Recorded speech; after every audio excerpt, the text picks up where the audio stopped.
City Matters.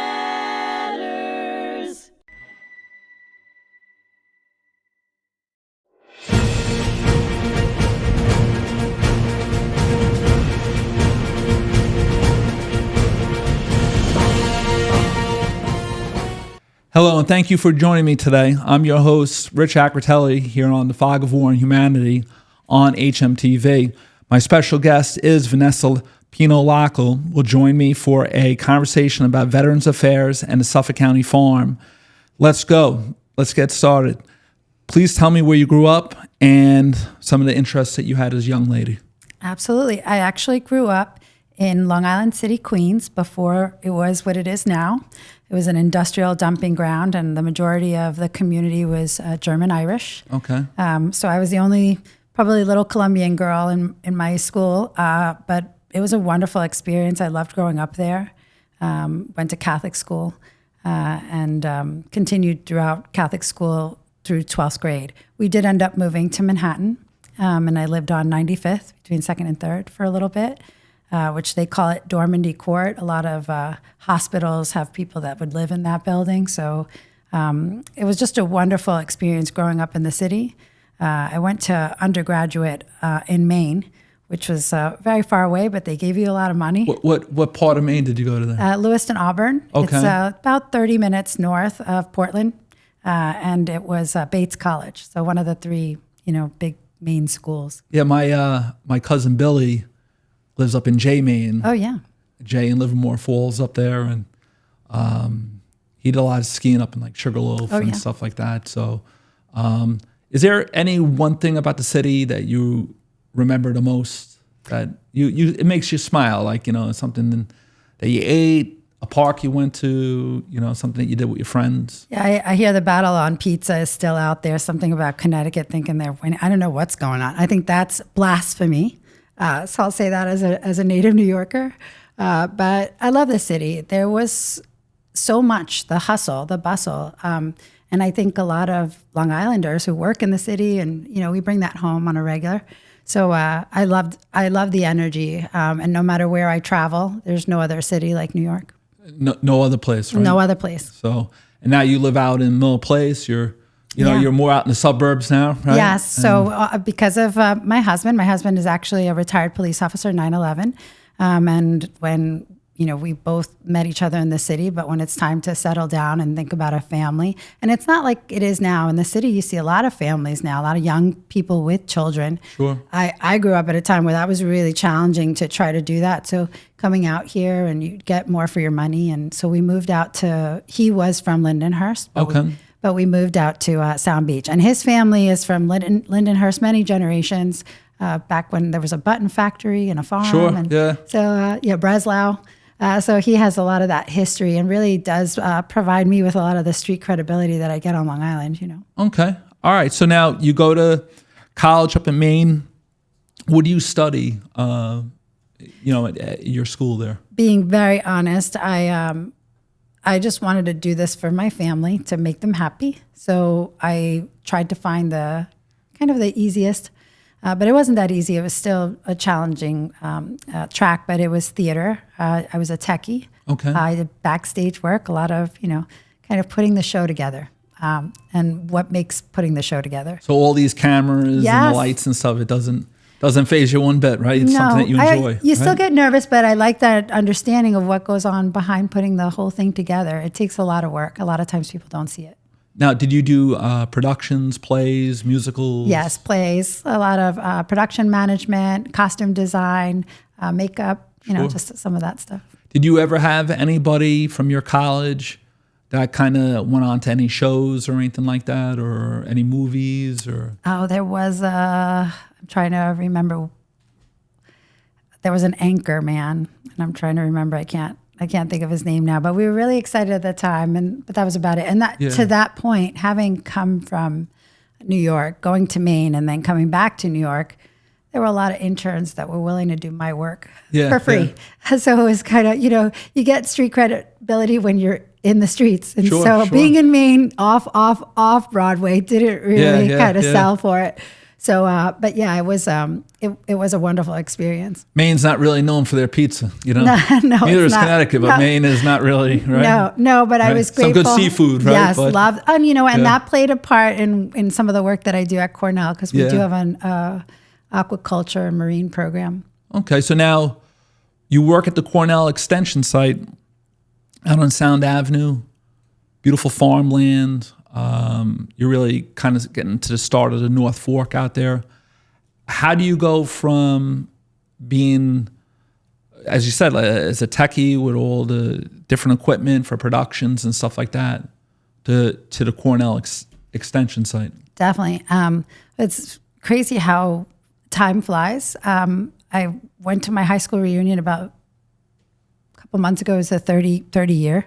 So you start realizing the years are amazing, tacking. right? Right. Yeah, I'm up to mine 30 also. Yeah. So you start realizing, I've put a couple of years doing stuff. So about 20 years in government. It's not really how I started, right? Sure. We went the techie route. So when you're in theater, sometimes you got to pay the bills and you do temp work. I had done temp work for a Wall Street type temp agency. And so I had worked at Merrill Lynch, JP Morgan Chase, all these different organizations. And I started realizing that, interns, again, would do my work in theater, and that wasn't paying the bills, but yet I wanted to kind of continue on with my life.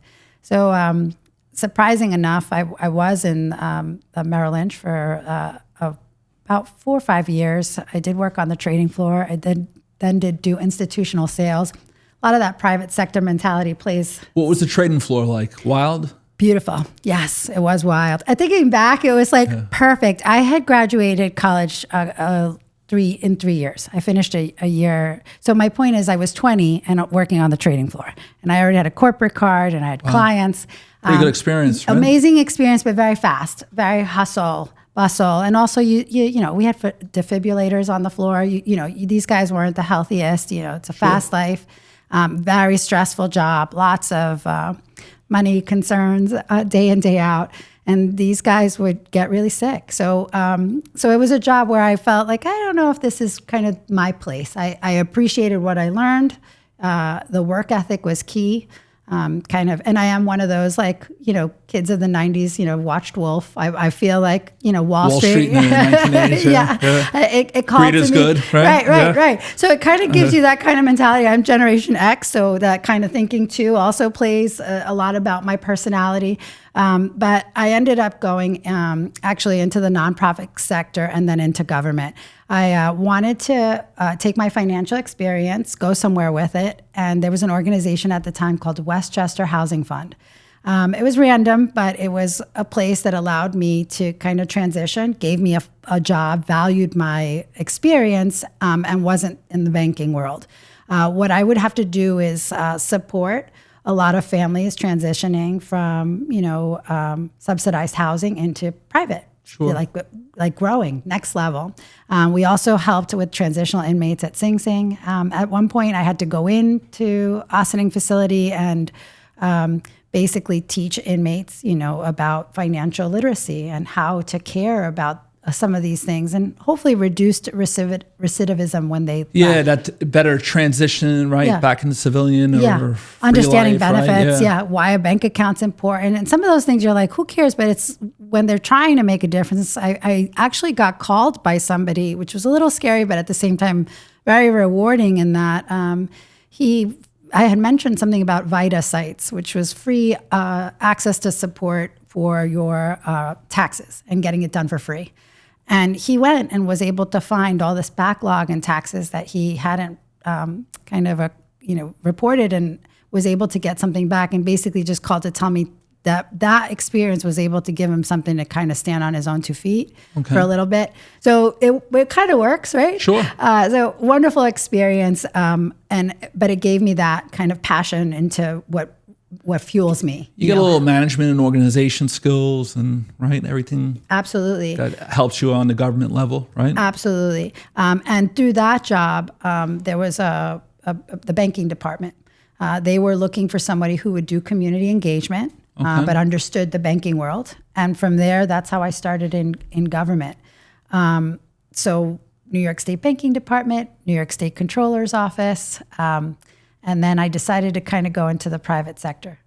I went to an organization called the American Beverage Association. So I worked for Coca-Cola, Pepsi, Dr. Pepper, Snapple, and basically helped. What's your feeling? Is Coke or Pepsi better?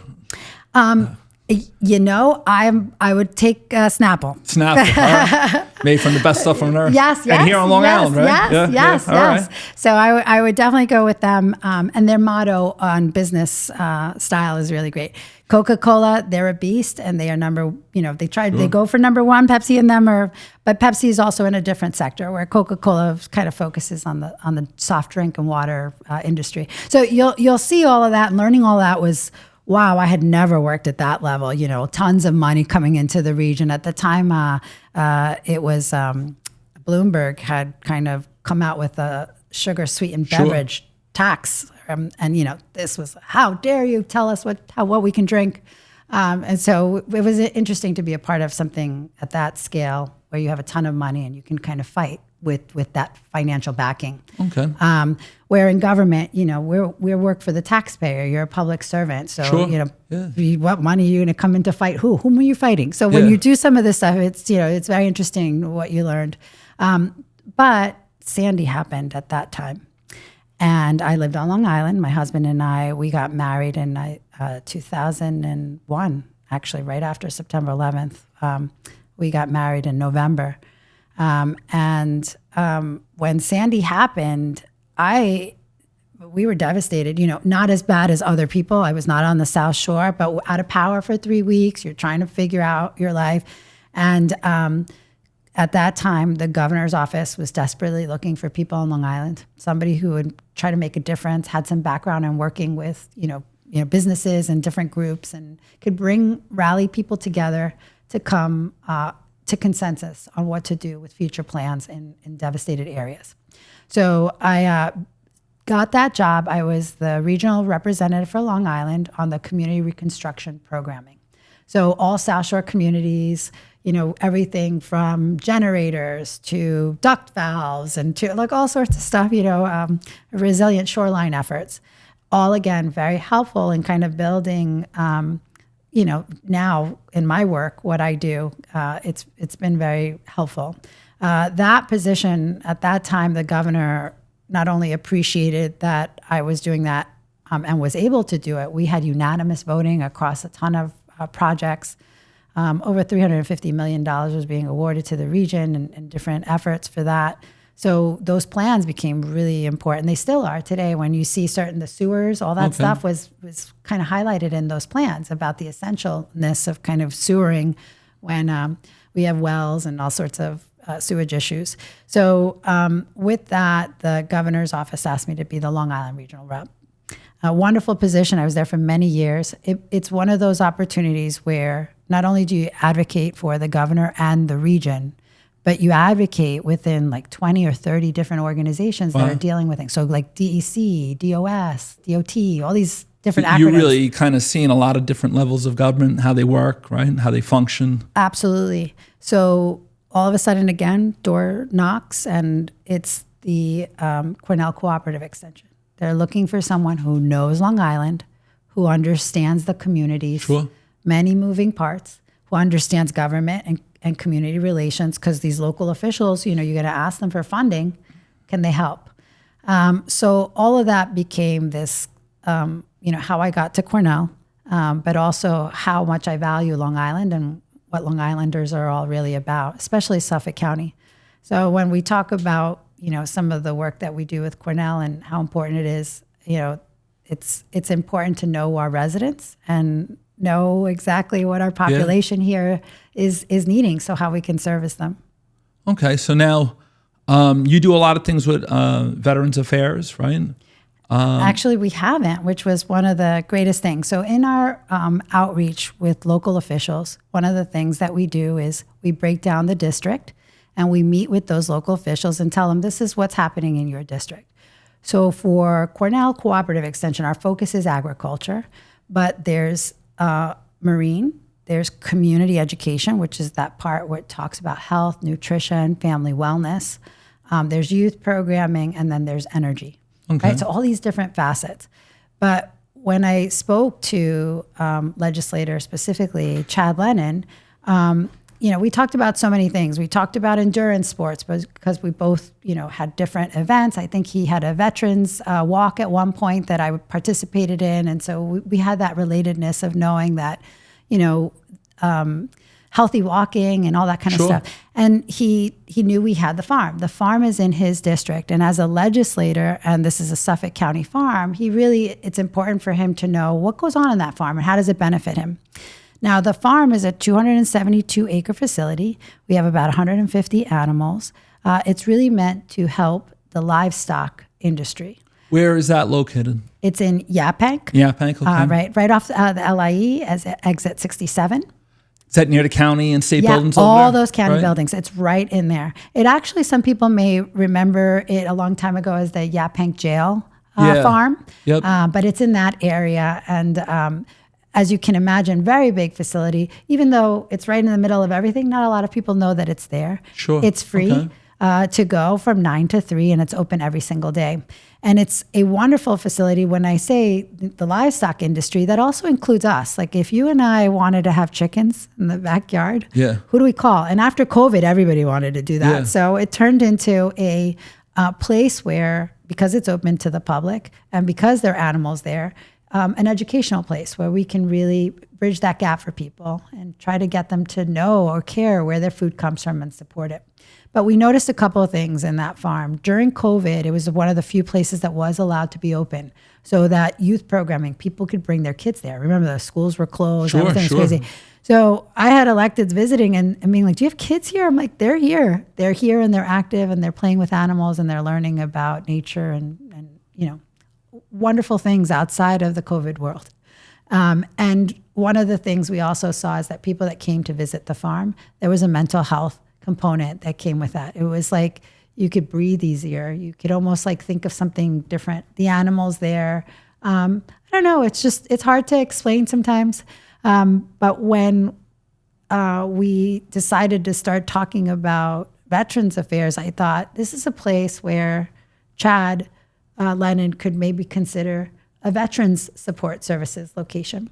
So right now we are in active communication with a couple of people. That is the Suffolk County Veterans Office. We just did a walk with Paws of War. Okay. We're doing different support services with different agencies to try to see how. Yeah, we had Marcel here. Yes. And the Colonel here as well. Perfect. And so they're very much engaged within the Veterans Affairs of the county, and the farm is probably a wonderful, Yeah, we're not trying to reinvent or start up new programming. We want the existing program that's out there to come see how the farm could be a space that they could utilize. Everything from visits, sometimes you want to take walks. You want to have opportunities to have dialogue, conversation, meeting space that's safe. This is a wonderful location for that. Sure. Mental health programming, we talked about that. We have somebody, I'll do a little plug for her, Danny Quilermos. She focuses a lot on that mental health and the trauma of military personnel and their families, and thinking of things like, And she works for Suffolk County? Or does she work for another agency? She works for a couple, I think she's an independent advocate. She works for a couple of agencies like the Warrior Ranch, Paws of War, she volunteers at. So there's a couple of different locations that could be possible to So she does some outreach for the veterans. Yes, right? I would like to try to see if maybe she can do some of her programming at the farm, open it up to the community. Again, that cross promotion, having that platform where we can highlight some of the needs of the community.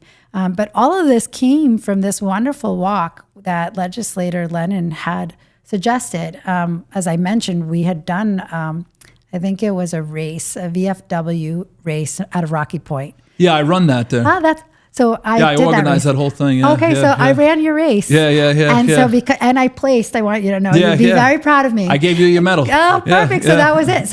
So in that race, that inspired Chad to be like, well, we're doing 66 miles. Yeah. We're going from Montauk Point to Hop Hog. To talk about those hills are pretty rough back there. It was abrasive. It was abrasive. Yeah. It was a beautiful. It's a great like day, you know. Oh it yeah. really is. Yeah. Yeah. It was, so we, from that experience, Legislator Lennon and his staff all know that, you know, I would always be open to doing any type of event. You're very active. You know, you want to keep doing veterans, you know, affairs and results and stuff like that is extremely important. And one of the things that we talked about, and I thought it was so brilliant that he had wanted to do that walk, aside from bringing the awareness of, you know, it's such a big endeavor to walk day and night over 24 hours to try to do this, which it was cold. It was one of our coldest nights that we hadn't had in a long time. A lot of people weren't ready that were doing the walk for how the temperature dropped. But it became this kind of crusade where through that long walk, and it is something that you see in endurance sports, that, you know, how you handle life comes up, you know, and when you're walking side by side, these guys were doing the walk. Was there anything that you did to help prepare yourself for the walk? I mean, you came here from a run today, right? Hackshire State Park, so you stay in shape and stuff, but was that enough, or was that a pretty daunting walk to do? I was so nervous. And actually, I talked to Michael, who's the executive director for Paws of War, during that walk, and said that my dog brought me so much calmness the day before. And normally I wouldn't bring her on the bed, but I had washed her and I was so nervous. I was like, oh, come on up. And we passed out. And I told him, I was like, the importance of, you know, therapy animals, and that, like, people don't always understand. Yeah, sure. You know, but some of it was the mental preparedness for the walk. And you do have to train. Now, how many people were there out in Orient Point? You guys were at the fire department, right? Out there. How many people did you start with? And the good news is that people met us along the way. So I think some people started the big bang. I think we had like about 50 people. It looked like a really big group, very exciting. And then sometimes at the stops, people would come and walk with us a mile. Wow. But it started with a lot of people, and some people would drop off and then come back on later. You know, some people couldn't do the night, and you know, they went home and they rested, and then they met us at the last 2 miles. Did you guys eat a big meal in the morning, or did you have something to kind of hold you over? Rich, I get so nervous about all that stuff, right? So I do have like, there's, you know, like electrolyte water that has carbohydrates in it, like little mixtures and stuff that you kind of have to take. You really have to make sure you fuel your body, even though you're not running. It's so much walking. It's very extensive on the body. Yeah, and a lot of wear and tear on you, right? So I had it was impressionable to see. What did you wear? Did you wear sneakers or boots? I definitely wore sneakers. They're Brooks Max. Brooks a good sneaker for running? Yes, the Glycerin Max. If you see them, they have a really big heel, very thick, but it's for cushion. So you could endure. Actually, there was somebody by the name of Billy, I forget his last name. He's the one that always carries the flags at all the races. You'll see him at every race, right? He just did a series of 5 100 back-to-back weekends. So he does ultras. He wore the same shoes. Okay. So those shoes are really good for cushion and support. They're not meant for speed. So if you're trying to, you know, have your best time, that's not the shoe for that. It's meant to cushion you and give you that endurance for extended period of time. Good carbing right before you go is key, but you don't want to do anything that might upset your stomach because you're out in the wilderness for 66 You're out miles. on the road. Yeah. We had Chad's team had put together a list of stops, which were really great. Unfortunately, some of the stops would be closed, and so, like, for example, a McDonald's might be open, but only the drive-through, so you weren't allowed to use the bathroom. So we had to kind of make certain, you know, arrangements here and there. But overall, everybody, the outpour, every single location, tons of people would come out. Was there a lot of people that came out to Orient and kind of cheered you guys on, that sort of thing? Yes, Orient was the initial. Some legislators of the team to kind of, you know, I remember Legislator Catherine Stark was there. I'm trying to think of anybody else. But most of the people to kick off were there. A lot of families to root off the team. Also, multiple military and veteran groups were there. Did you walk with any of your friends or family members, or? No. But you met a lot of friends along the way, though, right? That was the beauty of that walk. There were a couple of recruiters. These guys, amazing. Obviously they're recruiters. They're giving a good name to the military. Sure. But on the walk, you become close to everybody on the walk. It is a struggle to do it together. Because you're kind of talking about life and, what's on your mind at that point. And, you're looking at doing a great cause. And, you're going from one end of Suffolk County just about to the other, right? And absolutely. So now what was probably the toughest part of the walk for you? At night. Because you just keep going. For me, it was one foot in front of the other, and it saddens me to see somebody like want to go further and their body just will give out. Sure.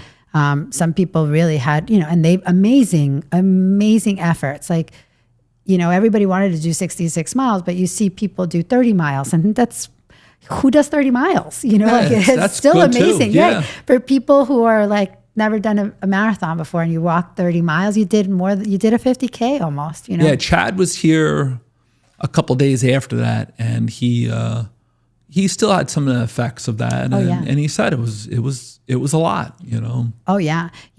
All your feet blister. So you start talking technique, what would you do? Vaseline? Do you do Desitin?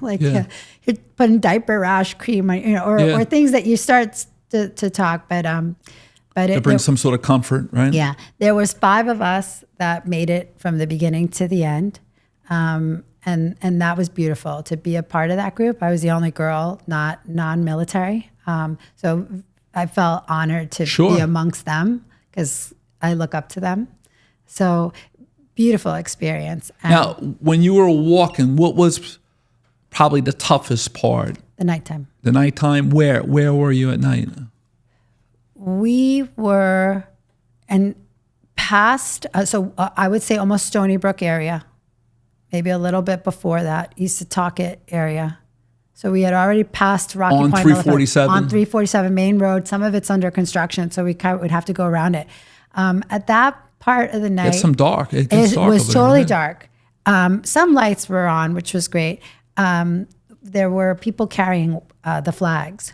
And at one point, Chad was like, I think I'm going to hang in the back for a little bit just to kind of talk to the people towards the back. Do you want to carry the flag? And I, of course, sure.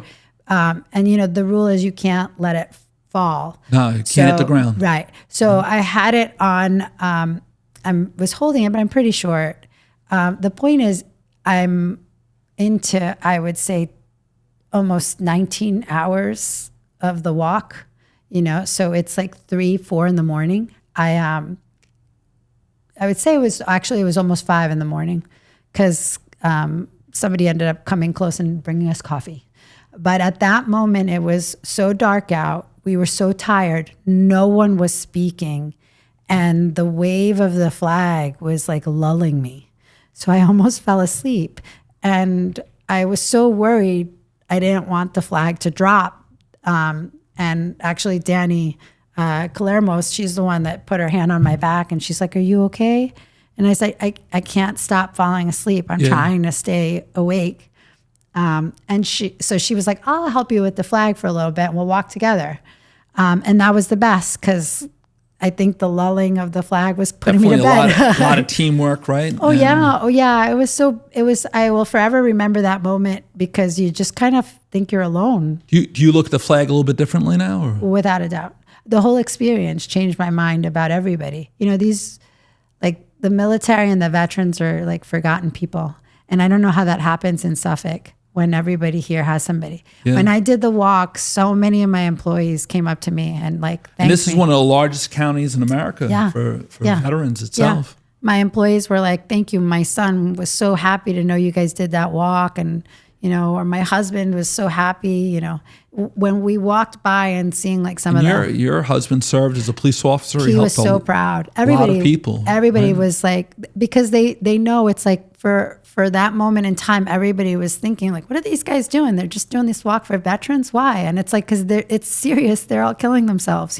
Where were you on this walk where you realized, all right, I'm going to make it. I'm a little banged up. I'm tired, but I know I'm going to make it. Was there a point, like after you got past the mall or you got towards St. James or Smithtown? When I got that cup of coffee, and it was, I think we had 3 more hours before it was over. And literally we just had to get to that one stop and we could hang out there for like 40 minutes. Yeah. And then we would do the 2 miles in or, together. We were waiting for everybody to kind of, that's when I knew we had done it. And I remember I kept getting teary-eyed and telling Chad, thank you so much for letting me do this with you. The walk it's a huge endeavor. Yeah. Planning it out, getting the people there. The people who started it and finished it is a pretty amazing feat to do, you know. And Chad will do the kayak across of Long Island Sound as well. And we had him here, and he was talking about his experiences in Afghanistan, and PTSD, and dealing in the Helmand province, and so it's something that he's seen it up close. And as a politician, he's trying to help veterans from years ago today, and to ensure that these programs are there tomorrow also, and that the government supports it. So I think he's like one of like the newer generations of politicians that you're seeing from the second Gulf War and the war on terror that are getting involved politically. It was refreshing to see. It was amazing to walk side by side with a local official and talk real talk. A lot of the military right now, when you see them, is very young. My father-in-law is a Vietnam vet. I've got, my brother-in-law was in the Army, a sniper. These guys come back, and even, sometimes people are like, oh, were they in war? Like, it's not even about that. It's the whole experience. They're in uniform. The whole thing, and what they carry and how they're supposed to carry it. You're supposed to just kind of be tough all the time. And, sometimes when you drink too much, you're doing drugs, or when you're fighting too much with people, you can't keep a job. Like, all this stuff looks messy, and nobody understands that that's part of like that kind of depression. It's coming from. Yeah. Nobody gets, it just kind of looks like, oh, I don't know, like, how crazy they are, or there's all these expressions, but nobody is understanding like those are signs, those are the symptoms of what's coming. And everybody thinks you're just going to take a gun and put it to your head. Sometimes it's the alcoholism. You're slowly killing yourself. Your family watches you just, slowly every day take your life. That all came up during those walks. Depression, people breaking away, right? Yes, all those. And, and when you look at the young people and like how they're beginning and their frustrations and what they're already seeing, and almost kind of their inability to have tools to handle some of that, that's why Chad's walking. That's why Chad made sure that everybody saw that and heard it. What's important is that as a leader, as a politician, as somebody that's out front, that these things are successful, because it will lead to other events, and it will lead to people supporting in different ways, people sending money and doing it quietly, or big sports teams doing things, and companies, and larger forms of government, that sort of thing, and Long Island's such a small place, but it's home to a lot of people, and there's a lot of service, and the people have to be cared for. They just can't be disregarded. Absolutely. So, is there anything that you look forward to doing down the road, or anything like that you have? I took this on. So mental health, the bigger conversation, right, is it impacts everybody. And right now I feel like everybody's lost their mind. Yeah, it's like so much, us watching the news itself, just getting to the corner handy pantry, you start hearing and kind of seeing people. Road rage is on all-time high. It's like the energy's off. Yeah. So this walk was important, and that was the commonality that I kind of felt with everybody that I was walking with. I'm not directly military, indirectly through family, but you feel that like struggle is real, that mental health struggle. But you're a citizen, and you don't always have to be in the service and stuff like that to help out, to help someone else, Absolutely. right? That's the importance of it. Absolutely. You have your own family and your own home and your own life, and you're taking time out, right, of a busy schedule to help others, and that's the importance of it, right? You're giving back. I think what everybody kept telling me after was, don't forget us. Don't forget you did this. And don't forget that we're all out here still like waiting for help. Do you have something from the trip that you either got it framed or you, it's on your desk or something at home? Yeah. Chad gave us a challenge coin, and that was awesome because I felt like I earned it. You certainly did, right? Yeah. How many miles was that again? 66. 66 miles. In how many hours? Over 24, over 25 hours. Right. And when you guys made it into the Suffolk County, the buildings right in Hauppauge, right across the street from Blindberg, what was that feeling like? That was the best. And actually, Marcel, I saw her everybody was like, they're coming. They were flagging. It was just a beautiful effort. And it started all the way 2 miles back where people met up with us to want to come in with us because they wanted to feel like that camaraderie of the finish line, It was beautiful. But you knew who the original members were because you were all tired. Your legs and your feet were all banged up, and right? And was any of your family members there? My husband had been there during the stops, and my daughter was there at the end. Yeah. Wow. Okay. All right. Well, Vanessa, thank you very much for coming down. You, Rich, we look to have you down here again. Of course. Any of your, people that you walked with, the participants, if you'd like to let them know, we'd definitely like to have them come down. And any of the veterans programs, any of the things, the outreach that you guys are doing, we'd certainly, love to hear about. Perfect. So this gets out to other people, and it's the importance of getting some information out there to them to help them. So, absolutely. And know that everyone's welcome at the farm. We love our military and our veterans to come on out. And it's a great program. So thank you very much. This is Rich Acritelli here of the Fog of War and Humanity on hmTv.